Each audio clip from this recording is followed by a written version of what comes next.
बिस्मिल्लाहिर्रहमानिर्रहीम। अस्सलामुअलैकुम। Najmi health care में खुशामदीद। उम्मीद है तमाम लोग खैरियत से होंगे। आज के प्रोग्राम का आगाज़ करते हैं।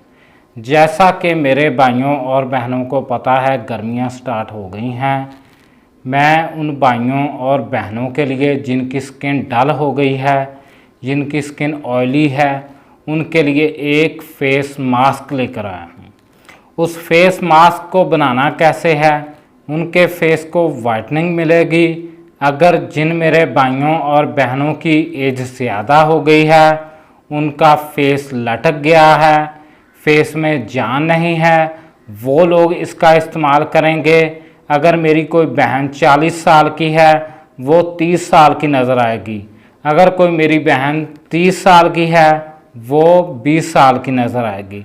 ये मेरा उनसे दावा है। ये किसी बंदे ने YouTube पर फेस मास्क नहीं बनाना बताया होगा आप लोगों को। मैं आप लोगों को बताता हूँ ये कैसे बनाना है और इसका इस्तेमाल कैसे करना है। आप लोग गौर से देखिए।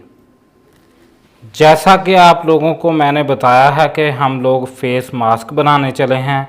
हमने एक आलू लिया है, उसका पानी निकाल लिया है, एक टमाटर लिया है, उसका जूस निकाल लिया है।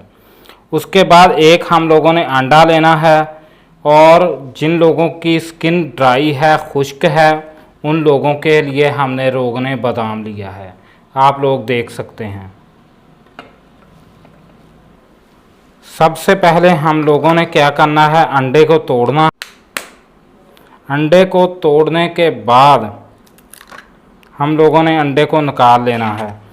अंडे को निकालने के बाद हम लोगों ने इसका 1 चम्मच लेना है, इसकी सफ़ेदी का। आप लोग देख सकते हैं, आप लोग गौर से देख सकते हैं। मैं तो थोड़ा सा बनाकर आप लोगों को दिखाऊंगा। उसके बाद हम लोगों ने 1 चम्मच लेना है जी, इसको मिक्स करना है। हम लोगों ने 1 चम्मच ले लिया टमाटर का रस। उसके बाद हम लोगों ने 1 चम्मच ले लिया जी आलू का जूस। इसको हम अच्छे तरीके से मिक्स करेंगे। अगर आप लोगों की स्किन खुश्क है, ड्राई है, आप लोग रोगने बादाम का इस्तेमाल कर सकते हैं। अगर आप लोगों की स्किन खुश्क और ड्राई नहीं है, ऑयली है, आप लोग इसका इस्तेमाल करेंगे। आप लोगों ने इसको अपने फेस पर लगाना है। लगाकर आप लोग टिशू देख सकते हैं, उस टिशू को आप लोगों ने अपने फेस पर चिपका लेना है।